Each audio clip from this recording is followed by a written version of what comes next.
기도하겠습니다.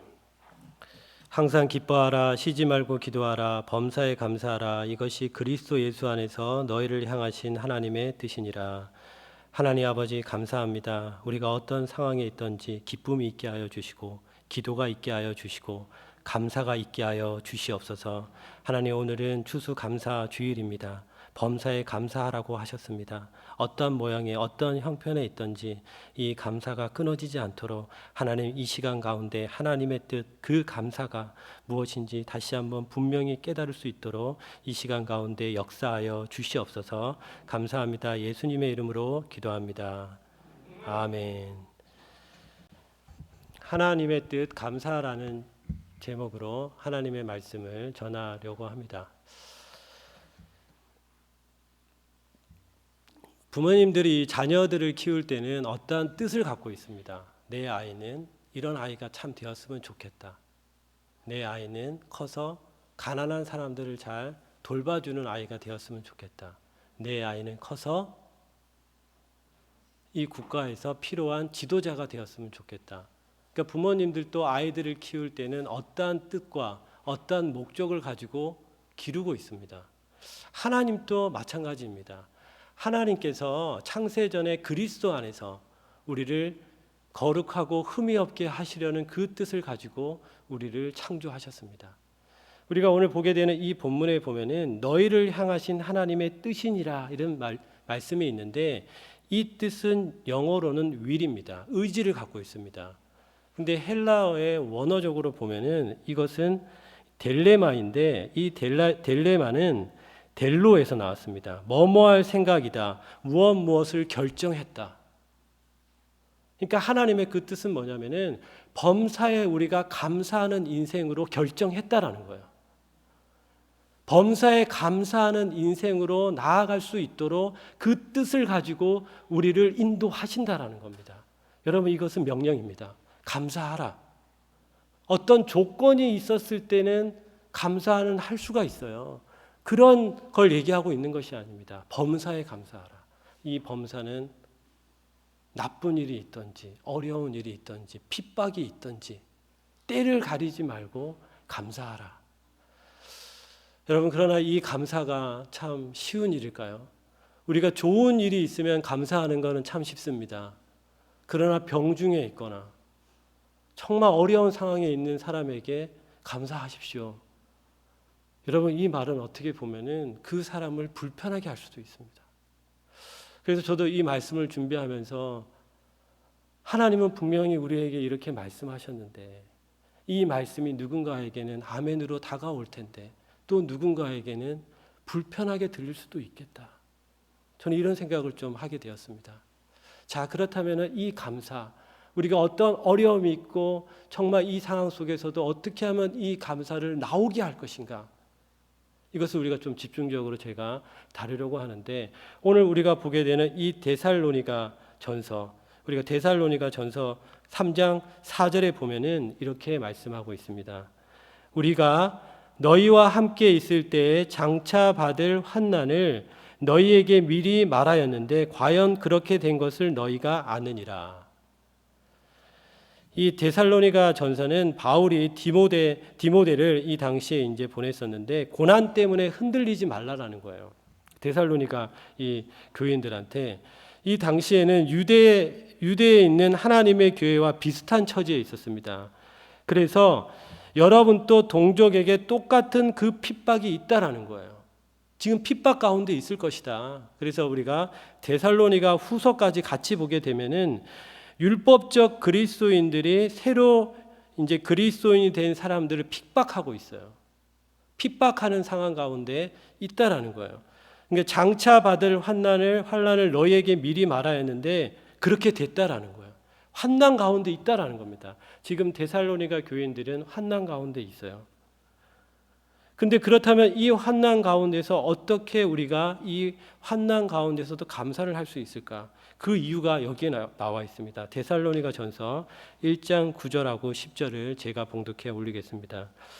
그들이 우리에 대하여 스스로 말하기를 우리가 어떻게 너희 가운데 들어갔는지와 너희가 어떻게 우상을 버리고 하나님께로 돌아와서 살아계시고 참되신 하나님을 섬기는지와 또 죽은 자들 가운데서 다시 살리신 그의 아들이 하늘로부터 강림하실 것을 너희가 어떻게 기다리는지를 말하니 이는 장래의 노하심에서 우리를 건지시는 예수시니라. 아멘. 그러니까 바울과 실로아노와 이제 디모데가 데살로니가 교회에 이제 편지를 썼었는데 지금 이 고난 중에서도 이 데살로니가 교인들이 기뻐하고 있는 거예요. 기뻐하고 있었습니다. 그래서 마케도니아와 아가야 지역의 이 성도들한테 이 모습들이 모범적으로 보였어요. 그래서 이 믿음도 그 모든 지역에 퍼졌다라는 겁니다. 근데 그 이유가 무엇이었습니까? 바로 너희가 어떻게 우상을 버리고 바로 하나님께로 돌아와서 예수님의 오실 그 재림을 기다리면서 예수 안에 있었던 그 구원의 감격의 은혜가 있었기 때문에 이 믿음이 그 지역 사람들한테 모범이 되었고 환난 가운데 있더라도 이들이 그 생활을 감사로서 이겨낼 수 있었다라고 이렇게 이야기하고 있습니다. 그렇습니다. 우리가 이 감사를 하기 위해서는 우리는 어디 가운데 있어야 합니다. 그래서 지금 데살로니가 5장 18절에 보면은 범사에 감사하라 이것이 그리스도 예수 안에서, 여기에서 이 안에서는 그리스도 예수 안에서는 이 원어적으로는 엔 크리스토인데 사도 바울이 자신의 서신서 중에서 164회 정도를 썼어요. 굉장히 많이 썼습니다. 이 안에서는 단순하게 우리가 영어적으로 in이 아닙니다. in만 얘기하지 않아요. 안에 있지만 또 이게 공간적 장소적 개념, 이 전치사는 어떤 걸 갖고 있냐면 안에서 곁에서 더불어서 그와 함께. 그러니까 우리가 범사에 감사할 수 있는 것은 바로 그리스도와 함께, 그리스도와 더불어, 그리스도로 인하여, 그리스도 때문에 범사에 감사할 수 있다라는 거예요. 그리스도의 밖에 있다면 감사할 수 없습니다. 지금 우리에게 이 명령을 하시는 것은 바로 그리스도 안에 있는 자, 중생한 자가 할 수 있는 것이 바로 감사예요. 그러니까 어떤 상황 가운데서도 이 감사를 이끌어내시는 분이 누구십니까? 바로 그리스도이십니다. 그리스도 안에 있는 자만이 바로 감사할 수 있다라는 거예요. 지금 우리에게 지금 이 말씀을 하고 있습니다. 자, 그리스도 안에 있는 자는 그러면 어떠한 모습으로 우리가 또한 감사를 표출하고 있는지 우리가 시편 기자를 통해서 좀 보려고 하는데요. 시편 116편 12절에서 14절의 말씀을 제가 봉독해 올리겠습니다. 12절 말씀입니다. 내게 주신 모든 은혜를 내가 여호와께 무엇으로 보답할까? 내가 구원의 잔을 들고 여호와의 이름을 부르며 여호와의 모든 백성 앞에서 나는 나의 서원을 여호와께 갚으리로다. 아멘. 그러니까 시편 기자는 지금 개인적인 구원을 체험했습니다. 구원받은 자가 지금 하나님 앞에 감사로 찬송을 올려드리고 있는 장면입니다. 이 시편 116편은 바로 구원받은 자가 올리는 감사 찬양시예요. 근데 어떻게 올려드리냐면은 내게 주신 모든 은혜를 내가 여호와께 무엇으로 보답할까? 내가 어떻게 갚을 수 있을까? 그 빚진 자의 나는 어떻게 갚을 수 있을까? 그래서 구원의 잔을 듭니다. 그 구원의 기쁨을 듭니다. 그러면서 여호와의 모든 백성 앞에서 나는 나의 소원을 여호와께 갚으리로다. 드리는 자의 마음으로 나왔어요. 예배를 드릴 때도 내가 어떻게 하면 하나님께 그 감사를 올릴까? 이 추수감사절에 어떻게 하면 빈손으로 나오지 않을까? 예물을 들고 하나님 앞에 내가 나아올까? 내가 가지고 있었던 또 하나님이 주셨던 그 자원에서 일정한 부분을 또한 떼어서 어떻게 드릴까? 드리는 자의 마음으로 나왔다라는 거예요. 근데 우리가 이 드리는 자의 마음으로 어떻게 나올 수 있었습니까? 바로 구원을 받았기 때문이에요. 그렇다면 구원받은 자는 어떻게 하면은 우리가 이렇게 드려질 수가 있냐면은 모든 것을 받았다라는 인식이 있어요. 예수 그리스도는 지금도 하나님 보좌 우편에 앉으셔서 어떤 그 소유를 주신 게 아니에요. 소유를 주시기 위해서 오신 게 아니라 그리스도 자신을 주심을 통해서 통치합니다. 그러니까 그리스도 안에서 우리가 모든 것들을 함께 부여받은 자라는 인식이 있었을 때만이 드리는 자의 마음으로 나아갈 수 있어요. 내 것이 아니었기 때문에. 그래서 이 감사의 자세를 우리가 좀 보려고 하는데 시편 23편 1절에 보면은 이제 다윗의 시입니다. 여호와는 나의 목자시니 내게 부족함이 없으리로다. 그러니까 다윗이 이렇게 고백하고 있습니다. 하나님께서 자신을 보호하시고 인도하신다는 자의 고백이에요. 여기 목자는 무엇입니까? 하나님과 그의 백성의 관계를 나타냅니다. 하나님이 계시고 나는 백성입니다. 그 안에 있었을 때 나는 부족함이 없습니다. 이 인식을 갖고 있다는 거야. 구원받은 자는 내가 모든 것을 소유하고 있다라는 인식이 있다라는 겁니다. 그렇기 때문에 어떤 형편에 있고 어떤 어려움이 있다 하더라도 그 그리스도 안에서의 관점으로 그것들을 바라봤을 때야만이 감사를 할 수 있다라는 거예요. 그래서 하박국도 이런 고백을 합니다. 하박국 3장 17절에서 18절에 하박국의 기도가 나타나는데 제가 봉독해 올리겠습니다. 비록 무화과 나무가 무성하지 못하며 포도나무에 열매가 없으며 감람나무에 소출이 없으며 밭에 먹을 것이 없으며 우리의 양이 없으며 외양간에 소가 없을지라도 나는 여호와로 말미암아 즐거워하며 나의 구원의 하나님으로 말미암아 기뻐하리로다. 아멘.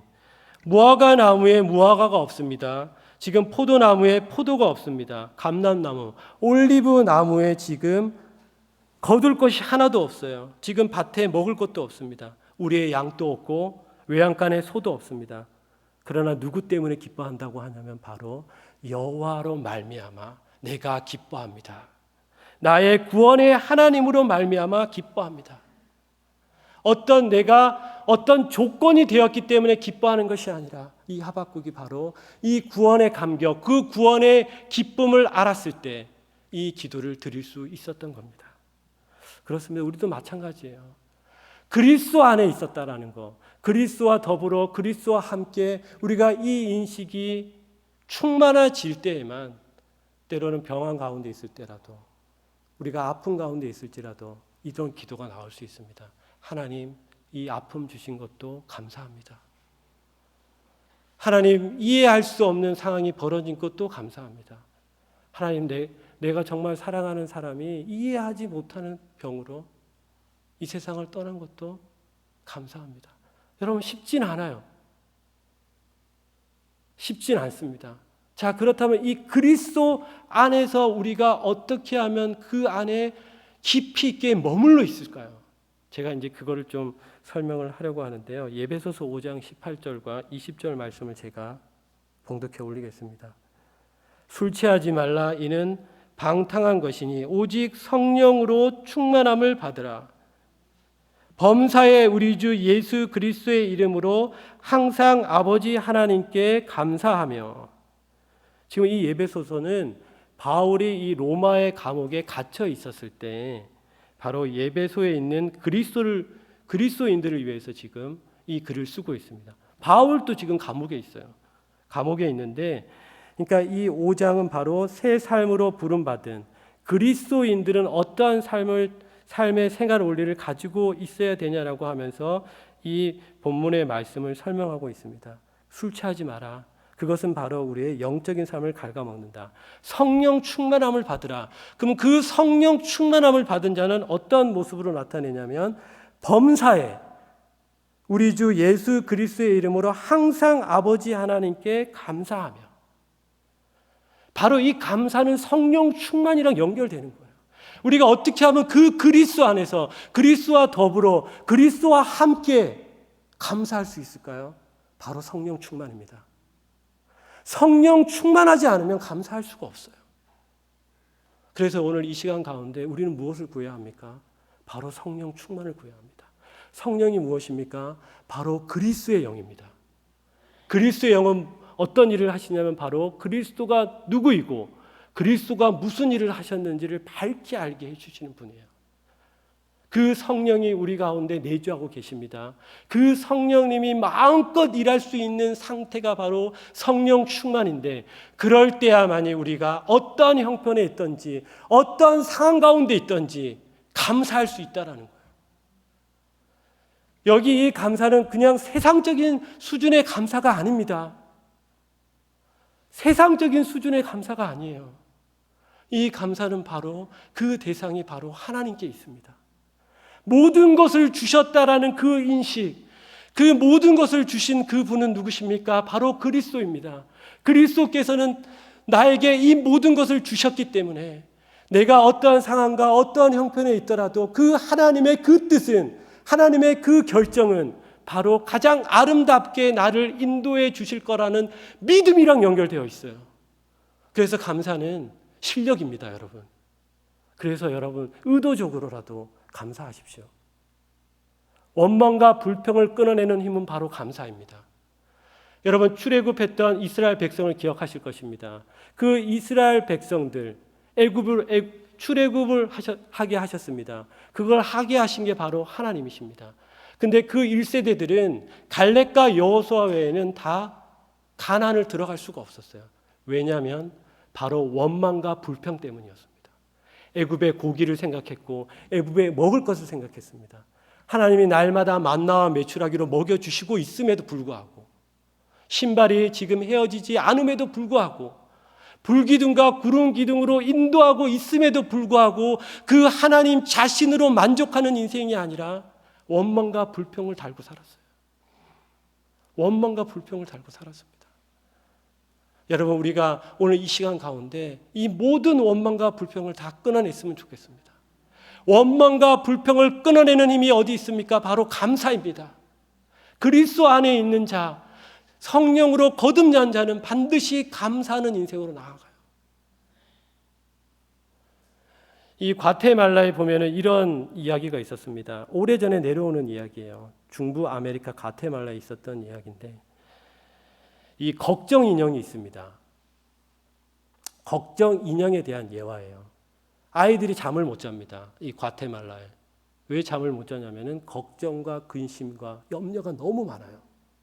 그래서 부모님이 이렇게 얘기합니다. 얘야, 이 걱정 인형한테 너가 모든 염려를 다 이야기하면은 이 걱정 인형이 다 가져간단다. 너 불평 불만 또 이 인형한테 다 얘기해. 아이들은 순수하게 다 이야기하고 내 걱정과 근심들이 다 사라졌다라고 하고 잠을 자요. 이 걱정 인형이 근데 정말 이 염려를 다 가져갔을까요? 가져가지 않았습니다. 한낮 여기 과테말라에서 전해 내려오는 이야기 속에도 이 아이들은 그런 믿음으로 부모님의 그 말을 믿고 잠을 청했습니다. 성경이 뭐라고 합니까? 수고하고 무겁고 짐진 자들아 다 내게로 오라. 내가 너희를 쉬게 하리라. 우리의 모든 염려와 근심을 그리스도께 맡겼을 때 우리도 동일하게 이 믿음을 가져야 합니다. 그분께서 친히 이 염려를 다 갖고 계시고 있다라는 거. 그리고 그분께서는 하늘의 신령한 복으로 삼위일체 하나님께서 누리시고 계신 그 축복으로 우리를 인도하시고 있다라는 그 믿음으로 우리는 나아가야 돼요. 그래서 오늘 이 시간 가운데 여러분들이 모든 걱정과 근심을 다 끊어내고 감사로 이 모든 것들을 이겨내기를 축복합니다. 하나님 아버지 감사합니다. 하나님의 뜻 감사에 대해서 나누었습니다.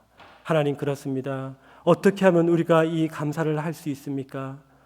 바로 그리스도 안에 있을 때만 가능합니다. 그리스도와 더불어 그리스도로 인하여 그리스도 속에서 그리스도 안에 소유된 자만이 할 수 있는 것이 감사합니다. 아버지 우리가 그리스도 안에 있기를 원합니다. 성령 충만하기를 원합니다. 하나님 이 시간 가운데 우리에게 성령 충만하게 하여 주셔서 내 안에 계신 우리 안에 계신 성령님께서 마음껏 일하여 주셔서 병환 가운데 있고 어려운 가운데 있고 핍박 가운데 있고 정말 감사할 수 없는 상황 가운데 있다 할지라도 아버지여 우리의 입술이 감사하는 입술이 될 수 있도록 축복하여 주시옵소서. 그래서 모든 불평과 불만을 끊어내게 하시고 모든 염려와 근심을 끊어내게 하여 주시옵소서. 그래서 수고하고 무겁고 짐진 자들아 다 내게로 오라. 내가 너희를 쉬게 하리라는 그 말씀이 임하게 하여 주시고 범사에 감사하라. 이것이 그리스도 예수 안에서 너희를 향하신 하나님의 뜻이니라. 하나님의 마음이니라. 하나님의 결정이니라. 그 뜻 가운데서 우리가 살아갈 수 있도록 우리를 인도하여 주시옵소서. 감사합니다. 오늘 또 이 시간 가운데 하나님께서 모든 원망과 불평을 끊어내게 하시고, 그리고 우리로 하여금 걱정 근심을 끊어내고 감사의 인생으로 인도하실 분을 기대합니다. 예수 그리스도의 이름으로 기도합니다. 아멘.